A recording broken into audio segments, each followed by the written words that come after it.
Yesterday, Sayadaw spoke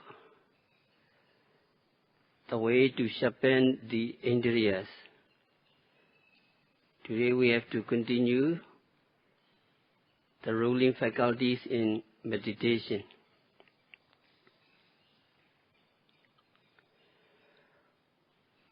When we practice meditation, there are mental states or mental factors working together. These mental states have different functions. So long as they do their function well, our meditation is said to be good. But if they do not function properly, if they do not function in harmony, or if a factor or a state works more than it should, then the practice of our meditation is thrown out of balance. So it is important that these factors be working harmoniously or doing their work neither too much nor too little.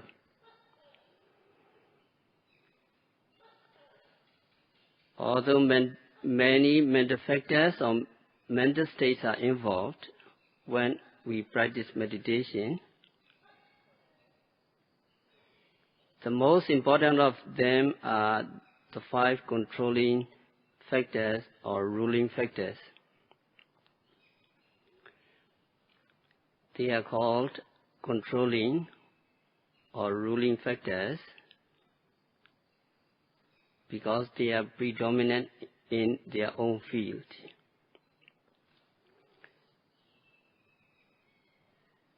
These 5 factors are saddha, faith or confidence, viriya, effort, sati, mindfulness, samadhi, concentration, and panya, understanding. Whenever we have a good practice of meditation, these 5 controlling factors are working harmoniously. So what is saddha?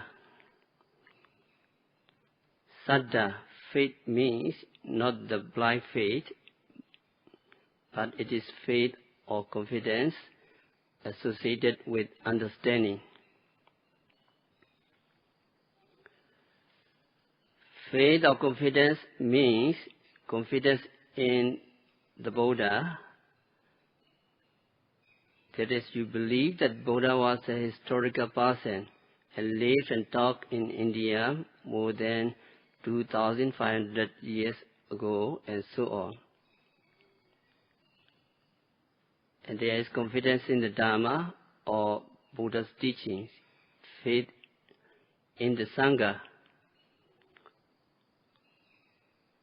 or noble disciple of our Lord Buddha who followed his teachings and reached in the state of enlightenment. And also confidence in the practice. It is more important to have confidence in the practice than confidence in other things. Because if you don't believe in what you are doing, if you do not have confidence in the practice you are doing, it is very unlikely that you shall be successful with the practice. So confidence in the practice, confidence in the method of meditation, confidence in the instruction or confidence in the teacher is also an important factor.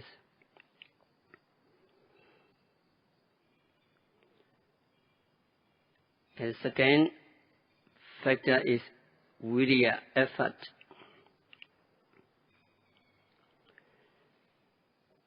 In order to be mindful, you have to make an effort. The effort is not physical effort, but mental effort. Without making effort, you cannot achieve anything, whether worldly or spiritual. So you have to make an effort. And actually you have to make sustained and strong effort, ardent effort to be mindful. But the effort you make must be neither too much nor too little, because too much effort causes agitation, and too little effort causes laziness and sleepiness.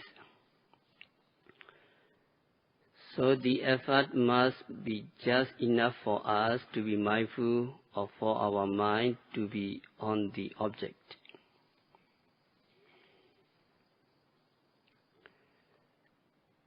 The third factor is mindfulness, sati. Mindfulness means thorough awareness of the object, or full awareness of the object. It is not a superficial awareness floating on the surface. Your sati must go deep into the object. So this full awareness or thorough awareness is what we mean by mindfulness. When you try to be mindful of the object, your mind, as it were, hit the object. That hitting the object is what we call mindfulness. When it hits the object, it hits with force. So it is intense awareness.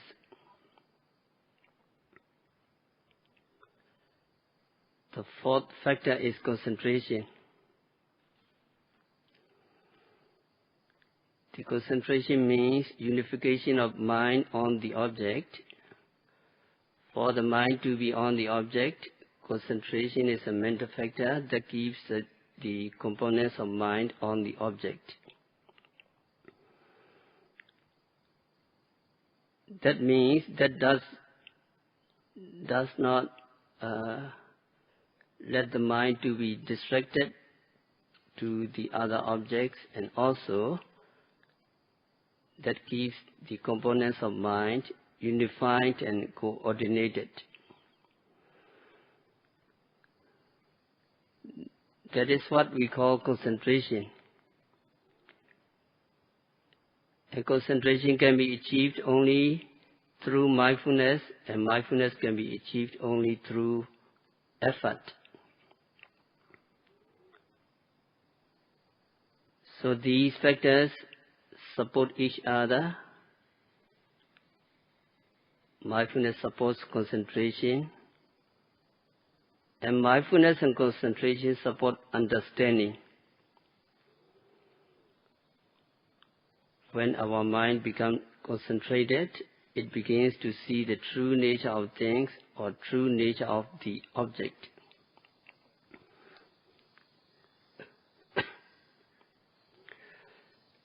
So concentration of mind is something like stability of the lenses in the binoculars. When you look through the binoculars, if the power of magnifying is great, then you know that you have to hold it very steady. Otherwise, you cannot see the object clearly, because the movement is also magnified.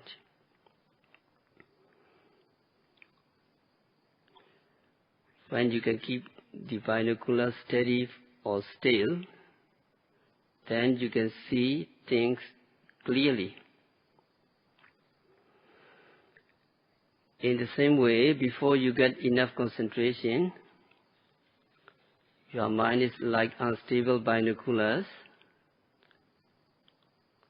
Your mind is shaking or your mind is going from one object to another, and so you are unable to see the object clearly. But you try again and again. Once your mind becomes steady, still and free from mental defilements or mental hindrances, then the mind begin to see the objects clearly and the true nature of these objects.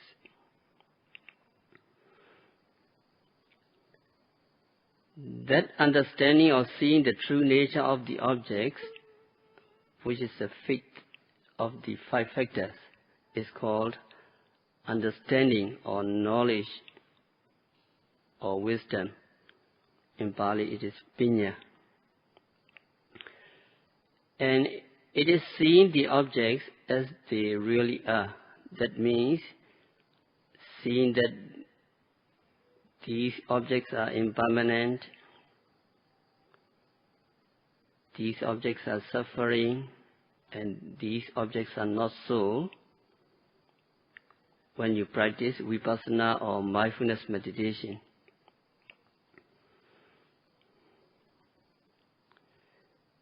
these are called faculties. These are five mental factors involved in the practice of meditation. Are you very careful? These mental factors should be working together and harmoniously.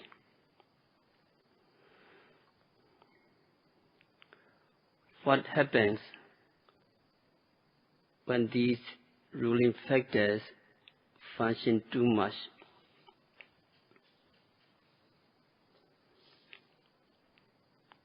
A person who has too much faith or less wisdom or understanding may take anything to be right, so he may not get the right information about practice, and he may take up a wrong practice. And also when practicing meditation, excess of faith or confidence can interfere with meditation. When a yogi begins to see the objects clearly and begins to see mind and matter distantly and separately, and when he begins to see the arising and disappearing of these objects, he becomes happy and he becomes elated. And if he has too much faith, he will be very pleased with himself, and he may be thanking the Buddha for this experience, or he may be thanking the teacher for this experience, and so on. He has so much devotion for the Buddha that his mind is agitated. When his mind becomes agitated, he loses concentration. He cannot see the objects. That means he cannot see in his mind. He cannot see the objects clearly, and the meditation objects fades away from him, and he loses the object also. That is when a person who has too much faith, in such case, a yogi should understand that he has too much faith. So he is aware of this state, and so he slows down his practice, or he makes notes of that mental state, that he has too much faith. So he have to note faith, faith, faith, or confidence, confidence, confidence. And after a while, his mind becomes stable again, and he will get concentration.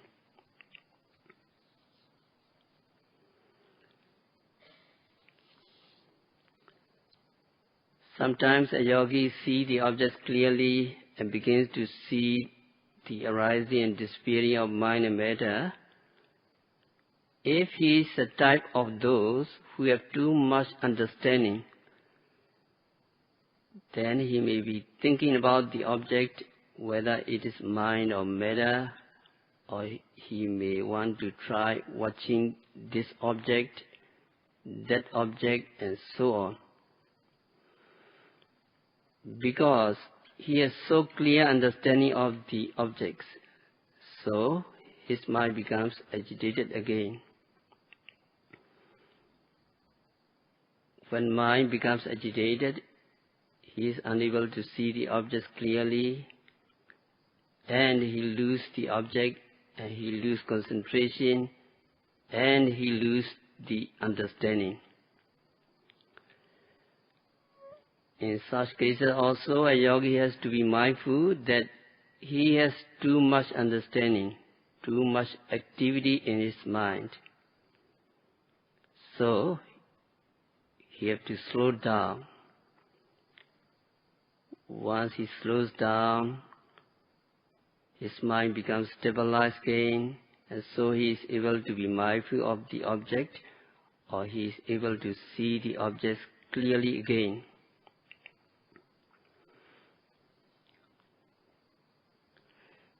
And it is said that the faith and understanding should be balanced. They should be balanced both outside meditation and inside meditation. Outside meditation also, faith and understanding should be balanced. If you have too much faith and too little understanding, then you should believe in anything. If you have too much understanding and too little faith, you tend to become crafty, you tend to become deceitful. But when you are practicing, if you have too much faith or too much understanding, your mind becomes agitated and you lose concentration. So they should be balanced. And sometimes your meditation is good and you can be mindful of the objects pretty well, and then you want to make it better. So you make more effort to make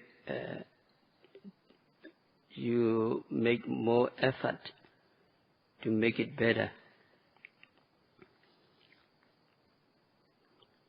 The moment you try to make it better, you lose concentration. You are not able to note the objects. You are not able to see the objects clearly.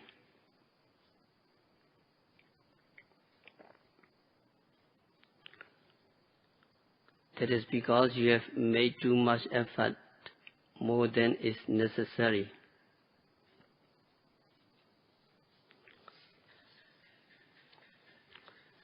So too much effort makes your mind agitated again.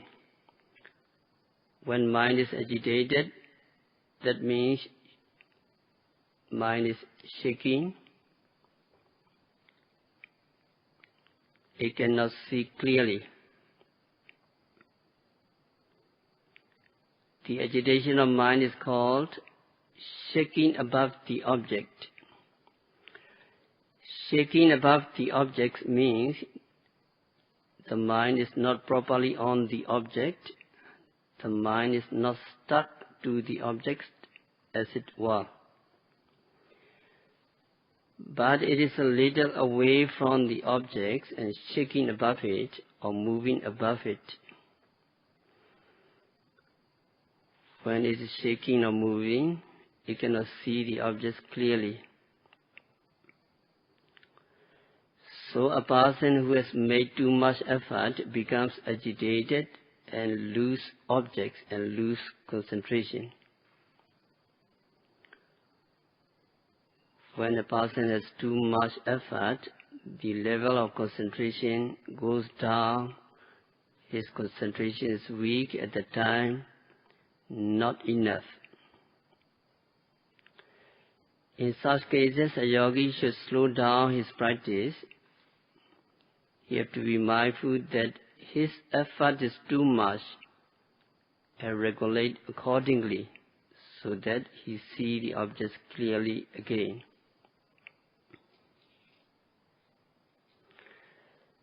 Sometimes your concentration is so good that it becomes too easy for you to make notes or to be mindful of the objects. When it becomes too easy, your energy level or the level of effort goes down. So you don't have to make much effort to be mindful, and so you lose the effort. When effort goes down and concentration becomes too much, then you feel sleepy. Sometimes yogis feel sleepy not because they want to sleep, but because they have too much concentration.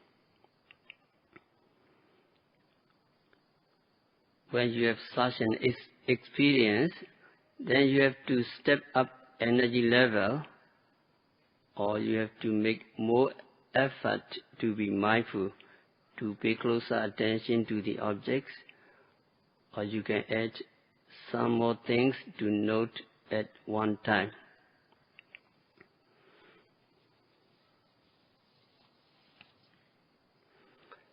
Suppose you are noting just rising and falling. Then you have to add one or two more, like sitting or touching points, so that your energy level rise up.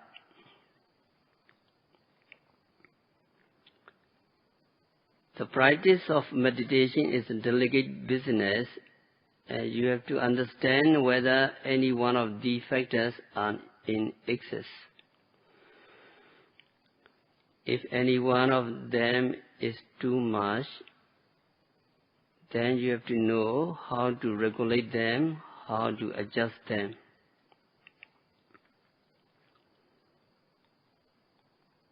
When you listen the instruction, you understand you have to be mindful of two things at a time. You have to note rising, falling, rising, falling in the beginning.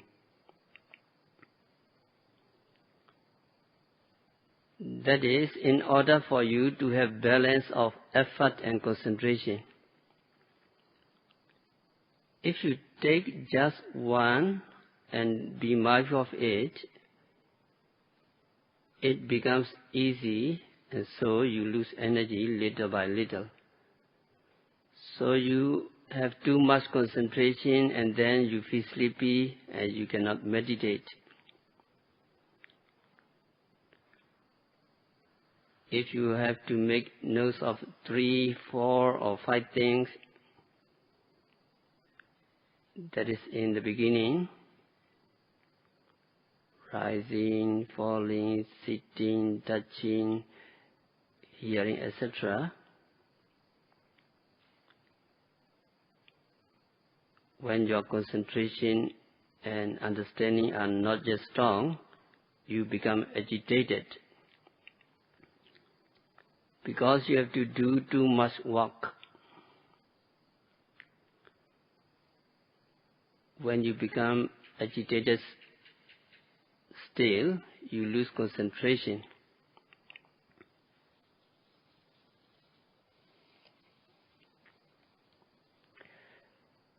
In order for you to have balance of these two factors, you are given to be mindful of two things: rising, falling, rising, falling.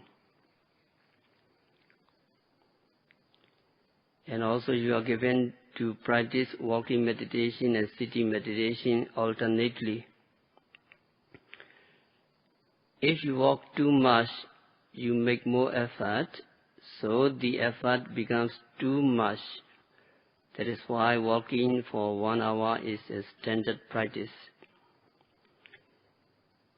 And also giving you walking is for your body to have exercise. It is for your health also. So it is important that these factors are well balanced when you practice meditation. And how about sati, mindfulness?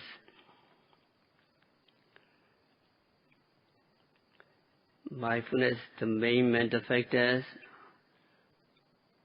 Mindfulness need not to be in balance with any faculties. It must be constant, it must be powerful, it must be sustained, it must be uninterrupted. Mindfulness must be intense.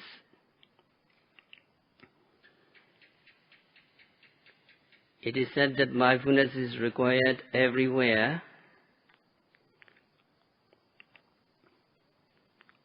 That means mindfulness can never be too much.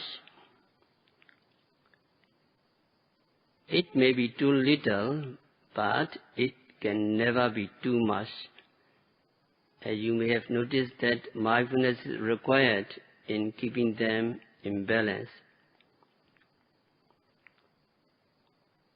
Or now I've made too much effort.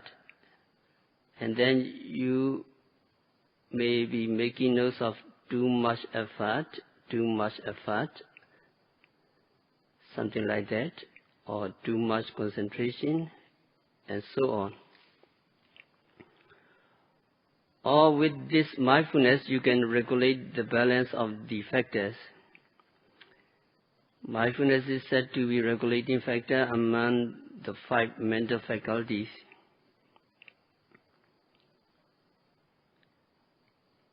It is compared to shaking salt on all dishes because it is required everywhere.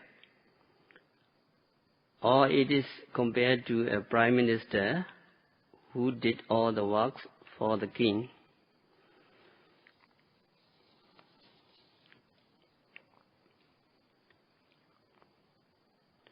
So mindfulness is always good, and it can never be in excess. It is a regulating factor among the 5 mental faculties.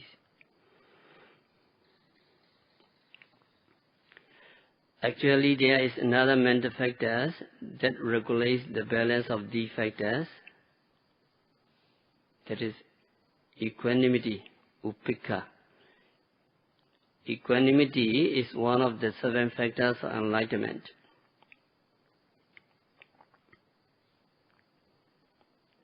When you reach the stage of equanimity, again these factors work in harmony.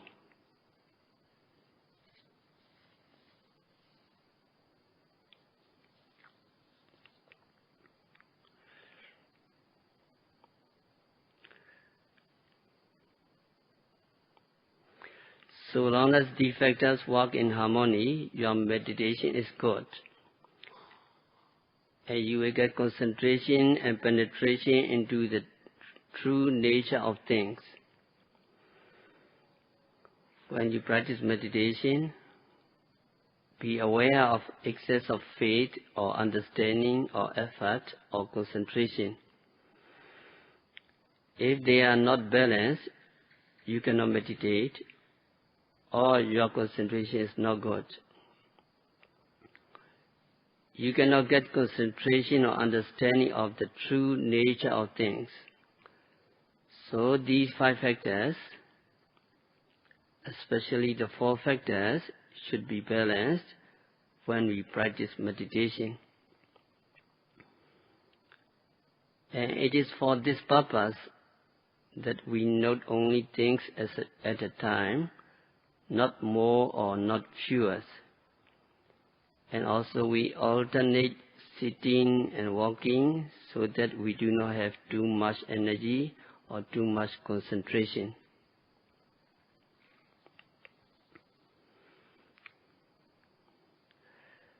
By regulating the balance of these factors, we will be able to get concentration.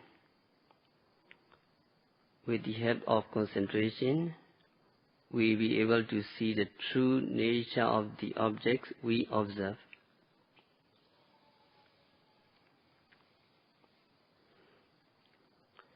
The true nature means their impermanent nature, their suffering nature, and their non-self nature. These three are called the common characteristic of all conditioned phenomena. Everything in the world is conditioned, so everything in the world has these three marks or three characteristics. Everything is impermanent, everything is unsatisfactory, and everything is unsubstantial, or we call it not so.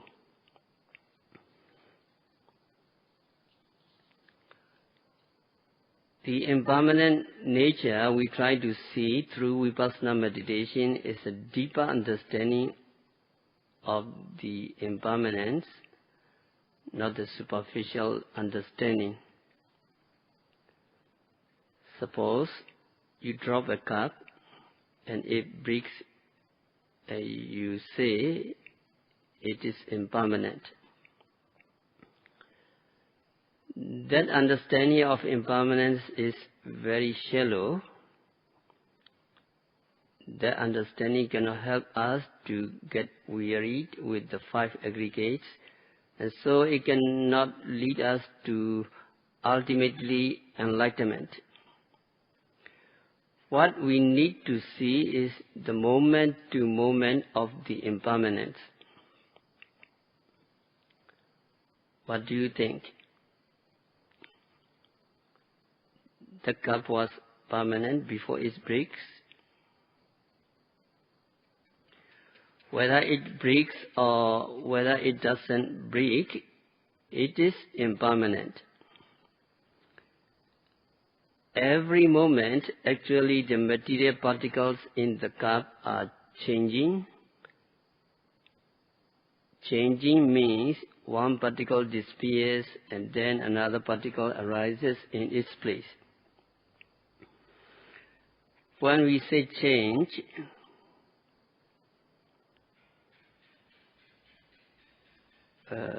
we do not mean transmutation or something. It changes to another things. It is the old particle disappearing and then new particle arising in its place.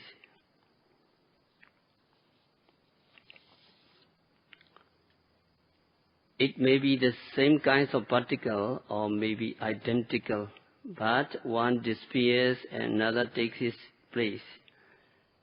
That is what we call impermanence. So we must see that kinds of impermanence if we are to get weary with the five aggregates and to get enlightenment. And that understanding we can get only through vipassana meditation, only through observing the objects at the present moment.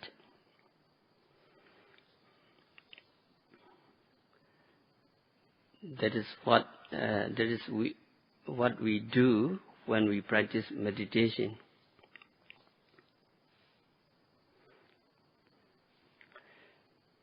If we have enough concentration, then we will see that moment-to-moment impermanence.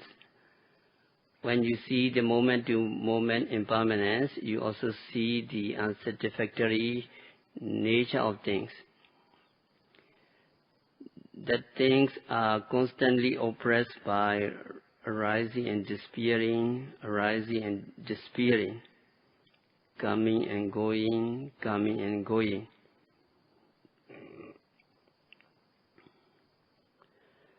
So there is a sense of oppression there. When you see them, then you know that they are impermanent by their nature and you cannot change them to permanency. You cannot change them to satisfactory things. And there is a kind of understanding of anatta. Anatta means having no control over them. We do not have control over our mind and matter. They arise and disappear. They come and go as they wish. So these three characteristics we will be able to see through the practice of meditation, but not just through reading books or listening to talks. Only when we see in this way deeply, we can say that we see the three characteristics. And only when we see the three characteristics, there can be wariness in what is mind and matter or suffering. And that weariness in suffering is a path to purity.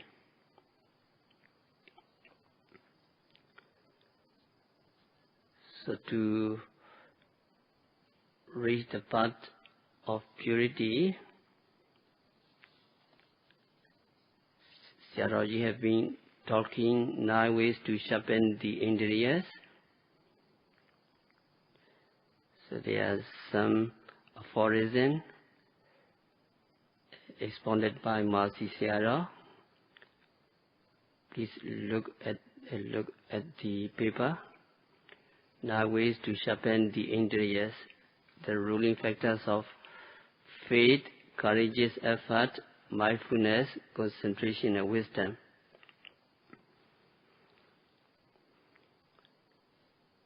So it mentioned there are 9 ways to sharpen the dharma 5.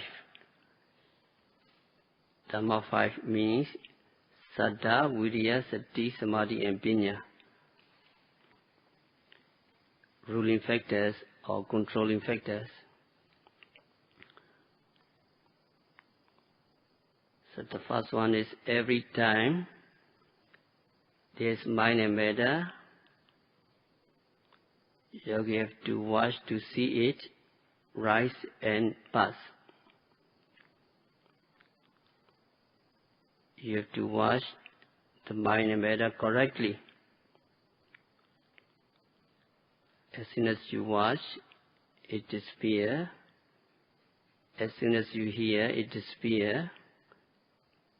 As soon as you note, it disappears.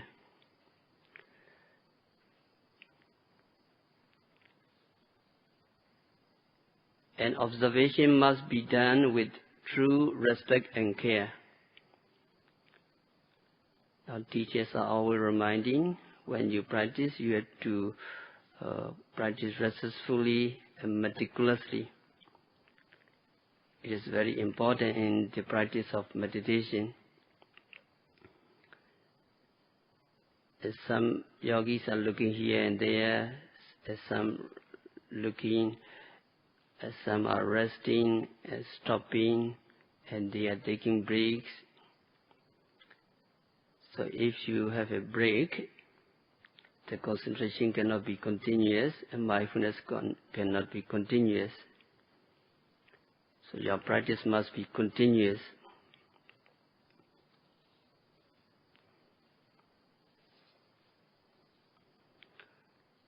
And number 4, 7 things on which we depend must be suitable for us.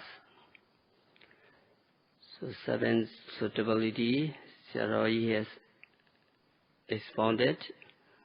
Awasa Sapaya, suitability of dwelling. Kojara Sapaya, suitability of resort. Basa Sapaya, suitability of speech. Bogala Sapaya, suitability of person. Udu Sapaya, suitability of weather. Bojana Sapaya, suitability of food and drink. Iriyapata Sapaya, suitability of purchase. So 7 sapaya on which yogi depend must be suitable. A few days Sayadaw spoke, yogi have to remember the good concentration you gain in the past. How you calm the mind, and some meditation are very good. And you remember that experience, and you have to recollect, and you have to apply again. And number 6, the factors of enlightenment must be developed properly. 7 factors of enlightenment. Sati Sambhojjhanga, enlightenment factors of mindfulness, dharma vijaya, investigation of the dharma, and enlightenment factors of effort, piti and passaddhi, rapture and joy, samadhi sambhojjhanga, enlightenment factors of concentration, and upekkha sambhojjhanga, enlightenment factors of equanimity. These 7 factors must be developed properly.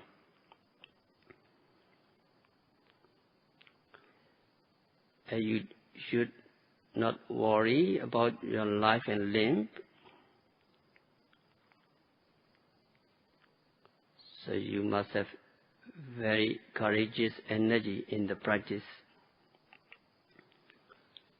And when there is discomfort and pain arise, whatever these unpleasant sensation, dukkha vina arise, you have to dispel these uncomfortable feelings by noting continuously. So yogi should not give up, but keep on walking until you reach the journey's end. So we have to recite these 9 ways to sharpen the indriyas. Follow my recitation. There are 9 ways to sharpen the dharmas 5, which rule. Every time there's mind and matter, watch to see it rise and pass. Observation must be done with true respect and care. Not resting, stopping, taking breaks. One's work must be continuous. 7 things on which we depend must be suitable for us. Remember how you calm the mind, gain concentration in the past. The factors of enlightenment must be developed properly. Don't worry about life and limb. Show no mercy for the body. One must dispel the pains, discomfort, whatever once arise. Don't give up, but keep on walking till you reach the journey's end. When knowledge weakens, these 9 things as needed should be developed. Another aphorism: expounded by Sayadaw, how the Indriyas help Vipassana. When the controlling faculty of faith, when faith and trust are powerful, your vision or your knowledge is alert and clear. And virya, when your courageous effort is powerful, your understanding, your wisdom, and your vision will progress definitely. Sati is very important. Sati must be intense. When your mindfulness is powerful, then your knowledge becomes firm, and your vision or understanding becomes broad. You will understand more and more. And when your concentration is powerful, your understanding becomes keen. You can understand the phenomena layer by layer, chapter by chapter, very clearly. So these aphorisms we need to recite also. Follow my recitation. When faith and trust are powerful, vision is alert and clear. When courageous effort is powerful, vision will progress. When mindfulness is powerful,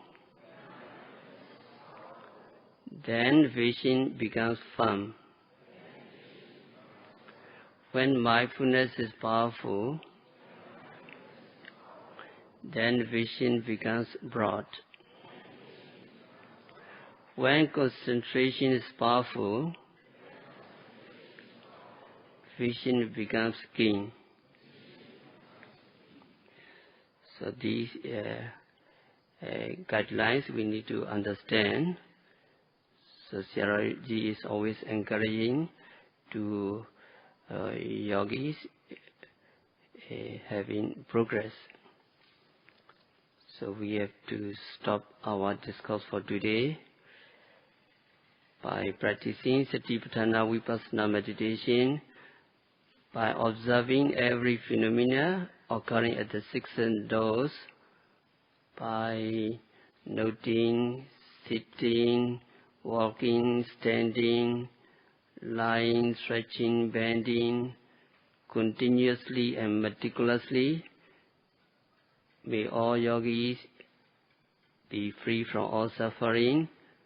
May all yogis realize the real peace in the very near future. Sadhu, sadhu, sadhu.